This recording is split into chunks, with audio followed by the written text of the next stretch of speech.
This channel does not promote any violent, harmful, or illegal activities. All content provided by this channel is meant for an educational purpose only. Top quality और consistent performance के लिए सिर्फ silver pumps नाम याद रखना। Beleghata main রোডে আগুন লেগে গিয়েছে, বিধ্বংসী সেই আগুন ছবি দেখাচ্ছি।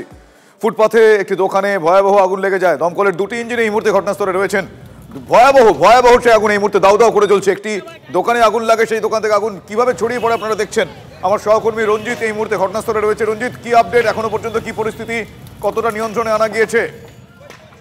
দেখো, বেলেঘাটা সেল ট্যাক্স অফিসের সামনেই যে ফুটপাতের ওপর অস্থায়ী দোকানে বিধ্বংসী অগ্নিকাণ্ডের ঘটনা, এই মুহূর্তে কিন্তু ঘটনাস্থলে দমকলের দুটি ইঞ্জিন আগুন নিয়ন্ত্রণের কাজে হাত লাগিয়েছেন। দেখো, আগুন লাগা সঠিক কারণ জানা না গেলেও দমকলের যে প্রাথমিক অনুমান শর্ট সার্কিট কিংবা গ্যাস থেকেও আগুন লাগলেও লাগতে পারে।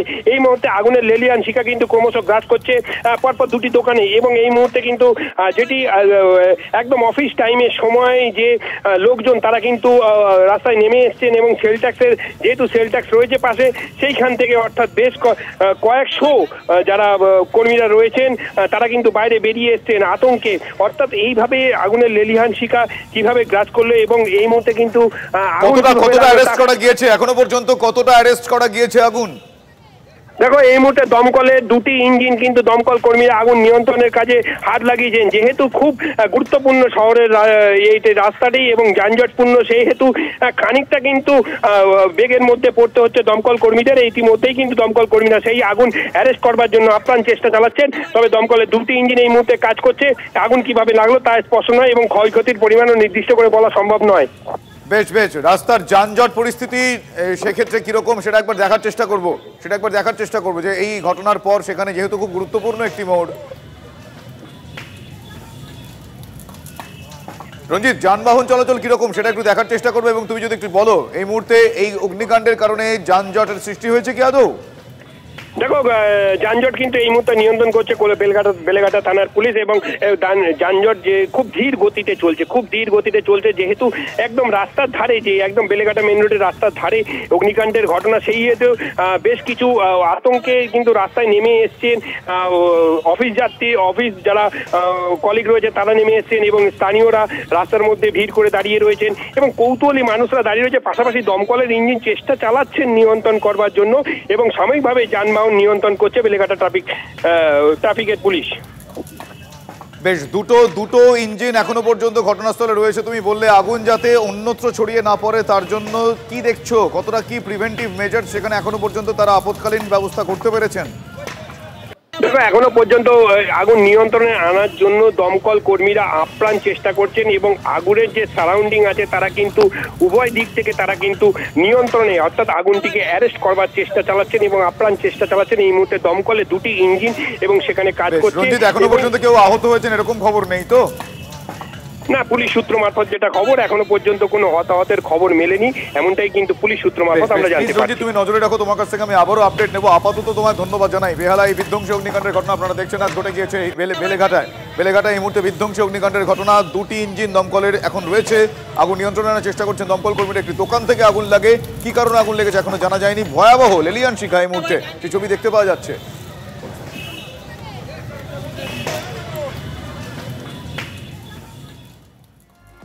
শহরেরই অন্য একটি প্রান্তে পাটুলিতে সেখানে এক বৃদ্ধর দেহ পাওয়া যায়। ঘরের ভেতর অগ্নিদগ্ধ অবস্থায় পাওয়া যায়, বিছানায় মুখের ওপর তার বালিশ চাপা রয়েছে বলে জানতে পারা যাচ্ছে। ঘটনাস্থলে পুলিশ গিয়েছে, হোমিসাইড শাখার অফিসাররা গিয়েছেন। এটা খুন না দুর্ঘটনা এখনো জানা যায়নি, পুলিশ তদন্ত করছে। বন্ধ ফ্ল্যাট থেকে প্রথমে ধোঁয়া বের হতে দেখেন প্রতিবেশীরা, পুলিশে খবর দেন। ফ্ল্যাটের দরজা ভেঙে বৃদ্ধার দেহ উদ্ধার করে, কিন্তু যেভাবে দেহটি পড়েছিল তাতে বেশ কিছু প্রশ্ন সামনে আসছে। আমার সহকর্মী সৌভিক এই মুহূর্তে ঘটনাস্থলে রয়েছেন। সৌভিক, যে এলাকায় ঘটনাটা বিদ্যাসাগর এলাকা, সেই বিদ্যাসাগর এলাকা আমরা জানি পাটুলি থানার অন্তর্ভুক্ত।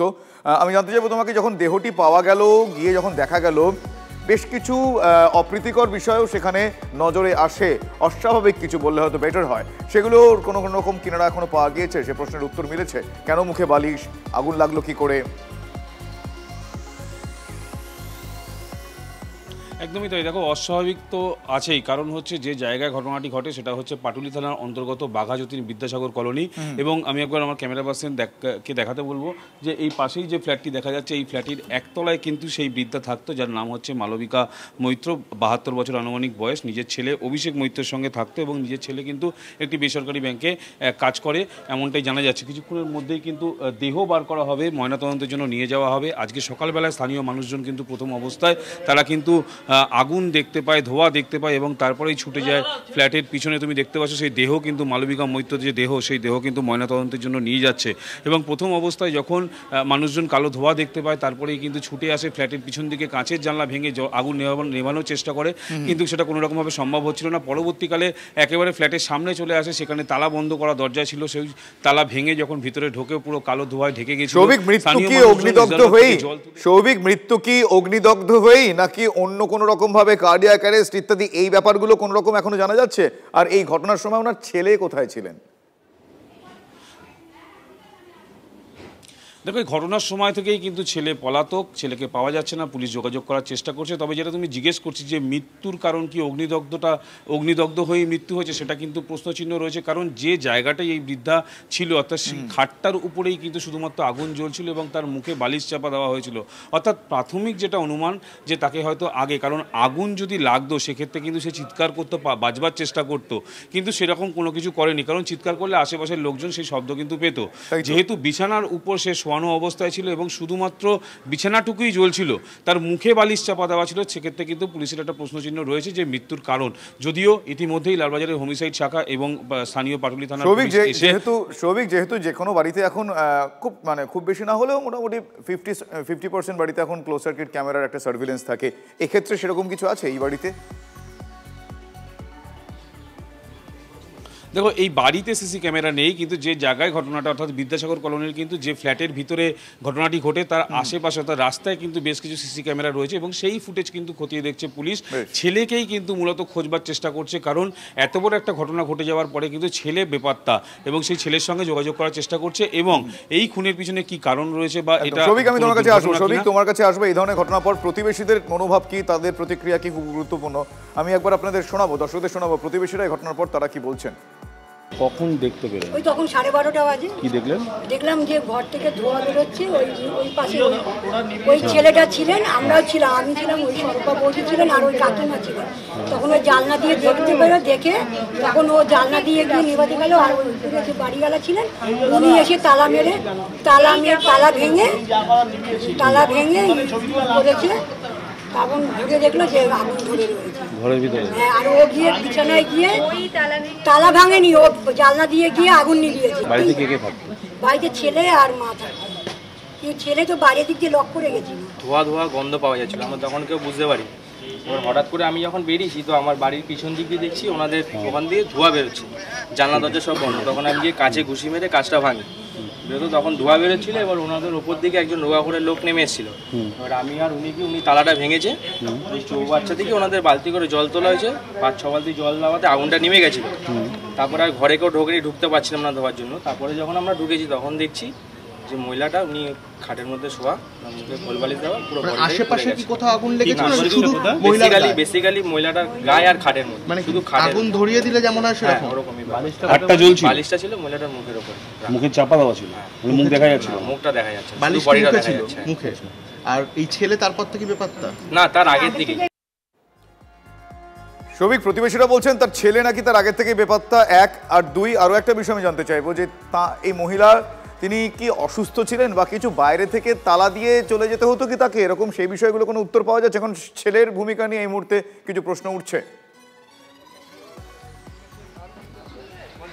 দেখো, স্থানীয় মানুষজনের বক্তব্য, এই মহিলা কিন্তু একটি স্কুলে আগে শিক্ষিকা ছিলেন এবং বেশ কয়েক বছর দিলে কিন্তু পুরোপুরি সে বিছনা শয্যা, সে প্যারালাইসিস রোগে আক্রান্ত এবং ছেলেই কিন্তু তার দেখাশোনা করতো এবং মহিলার সঙ্গে কিন্তু প্রতিবেশীদের সেই অর্থে দেখা হতো না। তবে ছেলের সঙ্গে দেখা হতো, ছেলে কিন্তু সবার সঙ্গে কথা বলতো না। কিন্তু আজকের ঘটনার পরে কিন্তু যথেষ্ট পরিমাণে চাঞ্চল্য ছড়িয়েছে, কারণ বিশেষ করে প্রশ্ন হচ্ছে একটাই যে ঘরের যে তালা, দরজার যে তালা, সেটা কিন্তু বাইরে থেকে বন্ধ করা হয়েছিল। অর্থাৎ স্থানীয় মানুষজন যখন ঢোকে সেই ঘরে তারা কিন্তু তালা ভেঙে ঘরের ভিতর ঢুকে দেখতে পায় যে সেই মহিলা খাটের উপর শুধুমাত্র খাটটাই আগুনে জ্বলছে এবং তার এই মহিলার কিন্তু 80% শরীর পুরোপুরিভাবে অগ্নিদগ্ধ হয়ে গেছিল এবং মুখে বালিশ চাপা দেওয়া ছিল। যদিও পুরো ঘটনা খতিয়ে দেখছে হোমিসাইড শাখা এবং স্থানীয় পাটুলি থানার পুলিশ ইতিমধ্যেই। ধন্যবাদ সৌভিক। তদন্তের পর জানতে পারা যাবে যে এক্স্যাক্টলি কি ঘটনা ঘটেছিল। তবে খুব স্বাভাবিকভাবেই শহরের মুখে এই ধরনের ঘটনায় আরও একবার প্রশ্নচিহ্নের মুখে নিরাপত্তা, প্রশ্নচিহ্নের মুখে পরিস্থিতি।